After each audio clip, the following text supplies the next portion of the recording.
Welcome to Techo Guide, the only app designed to help you navigate your college and career journey in the quickest and most affordable way. This podcast is brought to you by EdTechWity, dedicated to opening doors to higher education and career opportunities for all. What's up, everybody? This is Professor G with Droppin' Knowledge for College. Got another episode here on college basics, the California community colleges. So let's go ahead and get right into it. I'm going to give you an overview of what the system is all about. I'm going to tell you how to get in. I'm going to tell you how much it costs. I'm going to tell you if there's any money for you in terms of financial aid. I'm going to tell you what different things you get to learn at a California community college. And at the end, I'm going to tell you how you can survive it using all the different support services and programs that are available at the colleges. So, overview, what is it? The California Community Colleges is 115 colleges that exist all throughout California. They are everywhere and they are even online, so you can't get away from the community colleges. There's 115 of them. They're all brothers and sisters. Whatever you take at one college counts at another college, etc. So think of them as one big happy family of 115 colleges. They are basically free. Let me repeat that. They are basically free. I've been in the community college system for over 22 years now, and it is amazing type of education for almost no money. When I tell you almost no money, I am dead serious. If you fill out the right paperwork, if you do what you're told, you will probably receive some kind of grant, either a Promise Grant or a Cal Grant or a Pell Grant that's going to pay for your school, and it's also potentially going to pay you to go to school, and it all depends on qualifying. Make sure you listen to all of our podcasts in your podcast library that'll explain the process of each one of those things. But back to the overview. All the colleges are pretty much the same. The only difference is the size. You got some huge colleges that offer everything that you could imagine, and you have some smaller colleges that only offer a handful of things. But in a nutshell, they're all the same. They have the same rules, they have the same regulations, they have the same accreditation, they have the same fees, they have the same policies. So wherever you go, there might be slight differences amongst the colleges, but really it's the same thing. They are all brothers and sisters of one big giant family of 115 colleges. You can go to one of them, you can go to two of them, you can go to 20 of them. They are here for you. They are here for the community. They are open access. Getting in. How do you get in? How do you get admitted? Everyone says, and I hear it all in my counseling office. Everyone is afraid of the college. Everyone says, I can't get in. I'm not smart enough. Whatever your excuse is, let me tell you right now, the California Community College is an open access system. What does that mean? Well, that means anyone that's 18 or over can go. That's it. That's the admission requirement. There is no other requirement. Yep, you heard me right.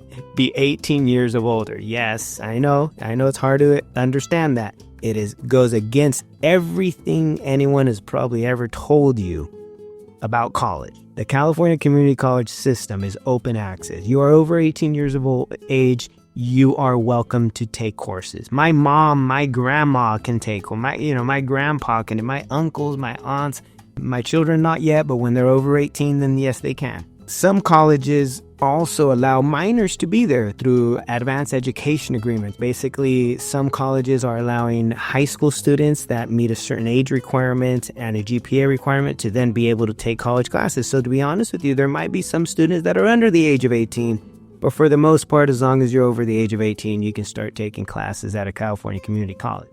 You can start anytime. So you can start in a fall semester, in a spring semester, or a summer semester. Doesn't matter. Whenever you want to get started, we'll start you that following semester. So there's not a year that you have to wait or 2 years that you have to wait. No, it's when's the next semester? That's when you're starting. Now, you do have to do a lot of paperwork and a lot of information that you have to give ahead of time. So as long as we're planning early, we can start almost any semester throughout the year. You will be put through a process, right? It's not just, hey, I'm here, I'm getting in. No. You will have to do a college application. You'll have to do that online. Then you'll have to do something called like an orientation where they're going to teach you a little bit about the college and all the services they offer. You're going to eventually meet with an advisor or a counselor, and that person is going to be there for you to really help guide you, kind of coach you through the whole process. They're going to try and find a strategy for you to be able to take courses, complete courses, and then eventually move on. Eventually, once you're towards the tail end of the admission process, you're going to be registering for classes, and that's basically going onto their computer system to sign up for the classes that you want. Now, classes can be taken in person, they can be taken online, they can be taken in the early morning, they can be taken midday, they can be taken on the weekends, they can be taken at night. The community colleges is amazing because they offer so many options for you. And again, they are one big happy family. So if you go to one community college, all you'll have to do, if you end up at a second community college for whatever reason, just bring us the transcript and we'll credit all those classes to the new college. So they are there for you. They're there for the community. They're there for you to be able to come back and get some kind of training, get some kind of degree done, etc. So again, open access and relatively free. And I'm going to get into those details in just a sec. So the cost. How much does it cost? Well, there is a fee. The fee for all California community colleges, all 115 of them, for California residents is $46 for every unit. Now, every class you take has some kind of unit value. Some classes are 1 unit, the majority of classes are 3 units, and then the harder like maths and sciences and those kinds of things, those will be a 4 or 5 unit because they require labs. Doesn't matter, how you take them. What matters is that you're taking the right classes for the goal that you've set for yourself. And that's where, again, that counselor will help you decide on which courses are going to get you to your goal as soon as possible. And so the cost will be based on units, right? And so what if you take 10 units? Well, it's $46 a unit. So 10 units times $46 is about $460 for 10 units in one semester. Now, don't let that scare you away because we have all kinds of grants. And I'm going to talk to you a little bit about that in just a few minutes. Is those grants will eventually pay for most of this. Now, but there is a cost, right? The cost is $46 a unit no matter where you go in the system. And then you'll do some financial aid stuff and some grant stuff so that we can get that paid for so that you don't even have to pay that. And from my experience, I've been working in the California community colleges for over 20 years. And I would say 80% of my students went for free. And so it is relatively free. It is very rare that I run into a student nowadays that does not qualify for free tuition at the community college. So again, even though there is a fee, it's kind of a little misleading because we will do our best to make sure that you get to go to college for free as well. Now, financial aid. Okay, this confuses everybody. Think of it this way. I'm going to try and break this down. So think of it financial aid this way. There's 2 types. There is federal financial aid. There is state financial aid. The federal financial aid program is called the Free Application for Federal Student Aid. It's the FAFSA. You're going to hear that acronym a lot. FAFSA. The FAFSA. There's going to be FAFSA workshops. There's going to be FAFSA flyers. There's going to be FAFSA everything. The FAFSA is for citizens of this country, permanent residents of this country, or eligible non-citizens of this country, which means, for example, I have a couple students who are refugees from another country, and they are eligible for federal aid. You fill out one application for every single college in the country. That's called the FAFSA. For the people that I just said should fill it out, right? The residents, the citizens, the eligible non-resident. Those students fill out the FAFSA. The FAFSA takes in information from you. They take in your family size. They take in how much money your family made last year. They take in the information of the college that you want to go to or are considering going to. They do a crazy calculation. Don't ask me. I'm not an expert in math for financial aid, but what they do is that they take those 3 things, family size, income, and the cost of the college that you're trying to attend. They take in all that information. They come back out with something called the expected family contribution. And that basically means what they believe, what the federal government believes, that your family can pay a portion of your college. Now, When they did that for me, I filled out the FAFSA many, many years ago when I went to college. You fill it out every single year. And when I filled it out, it came back and it said expected family contribution, or the EFC is what they call it, is 0. And, I didn't know what that meant. I'm like, whoa, what does that mean? And so I started asking my financial aid advisors, and they're like, well, that means that because of your family size and income, your family cannot afford to send you to college. They can't afford to give you not $1 to go to college. And I'm like, whoa, okay, so how do I pay for this? And my advisor said, hey, well, that's like the best, because now the college is, the federal government is going to kick in grants to actually get you through college. And I'm like, what? What do you mean? My grades in high school were terrible. And they're like, well, it doesn't matter. You qualify. Now that you want to learn something at the college level, and you're signed up for classes, as long as you pass these classes, this money is free. And I said, wow, okay, sign me up. And so sure enough, as long as I was passing those classes, I never had to pay any of that grant money back. So I received what's called a tuition fee waiver. It used to be called the BOG fee waiver a couple years ago, and now it's called the Promise Grant. And we still have those. And we have a few different Promise Grants. So don't get confused there either. Just know that, there's a lot of different Promise Grants. You're not supposed to really know the details, and I'm not going to bore you with the details. All you want to know is that you get a Promise Grant, because Promise Grants pay the fees for a community college. So remember those $46 I mentioned a couple minutes ago? The Promise Grant pays the $46 per unit for you. And so that's one of the major financial aid programs at a community college that does not exist in the other systems of higher education. The community colleges have Promise Grants, and that's when I say they pay for your fees and most of my students go for free. That's exactly what it is. And so you fill out the paperwork for your FAFSA that could help you get a Promise Grant. We also have separate Promise Grant applications.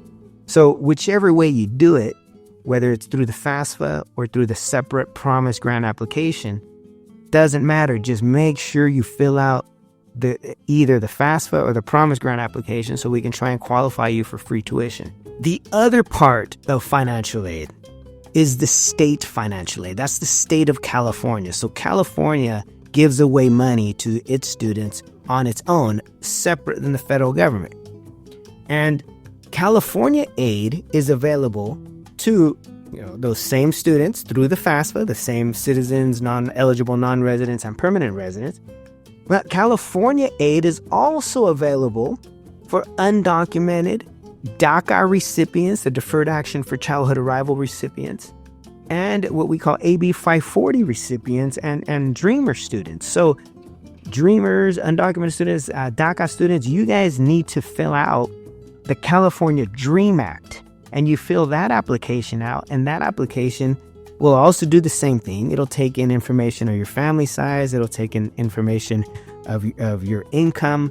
And then they'll determine how much money they can help you with to pay for your school, including the same Promise Grant and the California grants, the Cal grants. And if you need more details on this, please listen to our podcast on the federal financial aid, the FAFSA, and we have a separate podcast on financial aid for undocumented students. Please listen to those podcasts so you get a true understanding of what it takes to get that kind of grants and when you're supposed to do them and how you're supposed to do them. So we do have separate podcasts for those, and make sure you listen to those separately. Financial aid, it's literally there for you. It's literally there to help you pay for books, to help you pay for the tuition, the fees, to help you pay for, some clothes. I know I was a recipient of all the aid. I got federal financial aid. I got state financial aid. I got the Promise Grant, which used to be called back in my day the BOG fee waiver. I didn't have to pay for any of that. I actually was getting paid to go to school. And all I had to do was pass my classes with C's or better. And I'm like, I can do that. If you're going to pay me, I can go to school. And where does it lead you? Well, it was the best decision I ever made. Let me just leave it at that. And now let's talk about what we can do at a California community college. So we just went over the overview. The overview is just this one big, happy 115 college family that's completely open to all people who are 18 years or older. We talked about getting in at any semester you want. You don't have to wait, right? Let's just get you enrolled and get you started on something. We just talked about admissions and how to get in. Being 18 years or older, you're going to do an application, you're going to go through an orientation, you're going to meet with a counselor to get some advice on which classes to start. And eventually we'll talk about, you're going to meet with a counselor, you're going to eventually meet with a counselor to get advice on which coursework to start or which classes to start with. And then you're going to register for classes eventually. We just talked about cost. Cost $46 a unit. You know, that's cheap. That's the best deal you're going to get. And then on top of that, if you apply for financial aid, it's pretty much going to be free. So you can't beat that. It is completely free for most of you. And so financial aid, that's the process we just briefly mentioned. Make sure you listen to my podcast on financial aid to get more detailed information as it pertains to you. So now let's go into, what do community colleges offer? Like, what can I study there? And this is the cool thing about community colleges is it's not just one thing. Most other places, it's one thing. Most other colleges, universities, it's one goal. While community colleges, you can study anything you want. So here's the thing. You literally can study anything you want. If you want to just take one class, yeah, go for it. You can do that.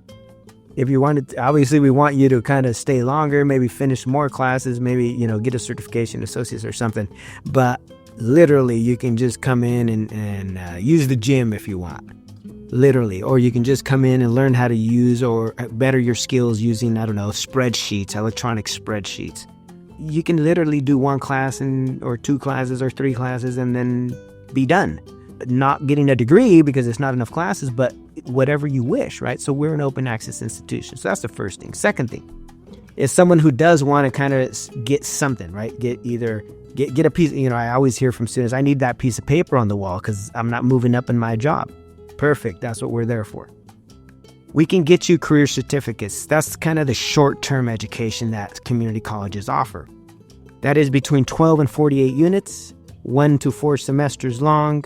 This is courses that you only study in the major. For example, if I wanted to be an accounting clerk, I would just take a bunch of accounting classes if the college offers that major, and I would get a certificate as an accounting clerk, and I'd go to work as an accounting clerk. If I wanted to be a dental assistant, I can do a certificate in dental assisting at a community college. It's usually about 3 or 4 semesters. And as soon as I'm done, guess what? I'm a dental assistant. It's short-term education. Basically, it's just going to focus on the major that you choose. And again, the bigger the community college is, the more offerings they provide you. The smaller the community college, the less opportunities there are to study different majors. So if the college down the street from you doesn't have the major, look at another college just a few miles away, and they might. It's the same thing. They're part of the same family.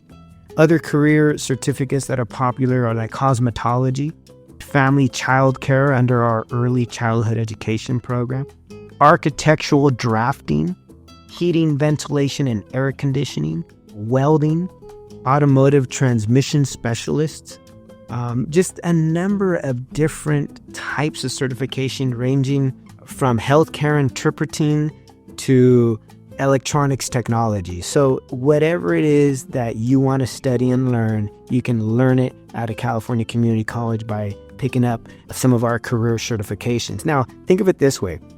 Those career certifications are building your resume. They're showing someone that you have more skills in something, and because of that, you deserve to get that next position or that next job, right? You got to show people that you have some kind of certification, whether it's a career certificate or whether it's something bigger like an associate's degree or a bachelor's degree.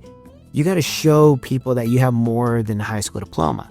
And so that's where career certificates come in hand, is there are countless certificates in our system in a variety of different majors. I only rifled off some of the most popular, but I'll be honest, there's a lot of our technical certificates, our computer information science certificates.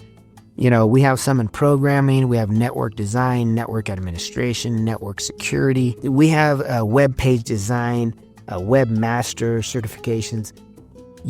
Let's be real, technology is all around us. We use it every day. The more you know about it, the better. I highly recommend for especially people that are looking for a career change. I say, look, technology ain't going nowhere. The more you know, the better off you're going to be, especially when it comes to employment. So even if you don't know where to start, I would suggest starting somewhere. Look at the local different community colleges that are there. Start taking some classes just to see if it's something that you might be cut out to do. I highly recommend not only our general certificates, but really our CIS certificates for those people that really want a secure job that's pretty high paying while they continue their education or just to improve their current job. So career certifications at a California community college, great option number one. Option number two, you have the associate's degree. And what I call the associate's degree is the 2-year degree. It's a 60-unit degree. Half of it's going to be general education classes. The other half is going to be classes in your major. Examples of some of our associate's degrees are like registered nursing. That's a very popular associate's degree at many of our community colleges. Business associate's degrees. There are a number of different business degrees. Some of them having to do with office administration, others with small business management, others with marketing and advertising. Associate's degrees in business are very popular. Mechanical electrical technology, which is like HVAC, heating, ventilation, and air conditioning technical certifications, installers, repair people. That's a very popular associate's degree at my school. Dental hygiene, another huge program, very high paying. Occupational therapy assistant, child development, associate's degrees, all kinds of different things. So look into those local colleges for a complete comprehensive list of all the different offerings. Colleges also offer transfer patterns, and what transfer patterns are is, say I want a bachelor's degree. I want to get a university degree, that four-year degree minimum. And so what you can do is you can go to a community college, you can finish your freshman, sophomore year, and then you can transfer to a university and finish your junior, senior year. I have students that are majoring in a number of different majors, from psychology to English to math to computer science, administration of justice, business administration. Those students that are transferring can also receive associate's degrees before they transfer. They can receive regular associate's degrees, but they can also receive what we call transfer degrees. So make sure you look into those at the college of your choice, because that just gives you even more of an opportunity to be selected at the university of your choice, whether it's Cal Poly San Luis Obispo or San Diego State. 23 CSUs, 10 UCs, you got lots of choices. So for those of you who are considering transferring and saving a ton of money, because you'll go to community college pretty much for free for the first couple years, and then the university system, well, obviously they charge. But I'll get into those details in the podcast for transferring. So I'll talk more and more about, how do we pay for the university when we get there in those other podcasts. So look through our library, you'll find it. It's under transfer. In summary, California community colleges are the best smoking deal that's right in your backyard. You have 115 choices. You can go to 1, you can go to 30. Doesn't matter. You can take one major, finish it in one school. You can finish 2, 3, 4 other majors at the same school or at a different school, and we're going to count it all as part of your unit. So since we're part of the same system, we accept the units from each other. You can't go wrong, because sometimes, there'll be an emergency in your family and you got to move halfway between your education. Well, there's 115 colleges. You're going to be able to easily go into another one. You might have taken a break. You might not have taken a break. That's the beauty of the system is, if I got to move for whatever reason and my family's going to relocate and I'm going with them, well, guess what? I can sign up at the next local community college and not miss a beat on my education. Now, what do we offer again? We offer short-term education, career certifications. We offer middle-of-the-road education associate's degree, and we offer the longer tracks for those students who are wishing to get that bachelor's degree. We offer the first 2 years of your bachelor's degree. Lower division is what we call it. Freshman, sophomore year, you can finish the lower division at a community college and then transfer to the university and finish your upper division, which is your junior, senior year. And that upper division Coursework will be what's left for you to finish to get that bachelor's degree from the university that you were seeking. So whatever case it is, California Community College are for everybody, including students that are at the university now and students who have completed their university studies. I often get in my office people that are coming back for retraining. They thought when they were younger they needed this degree, and as they got older they realized I love something completely different, or I want to get into a different industry, and they'll come back to a community college. They'll finish off whatever requirements to get them into that next industry. So we get students like that all the time. Community colleges are also open to you. So whatever you decide, the local community college in your area is available. It's available in person. It's available online. Just make sure you get started so we can change your life. Thank you for tuning into Techo Guide, the app focused on bringing you tools and content to help you make better decisions about school, life, and career. We hope this episode has inspired you to pursue and excel in your own educational and career journey. Don't forget to subscribe, follow, and share.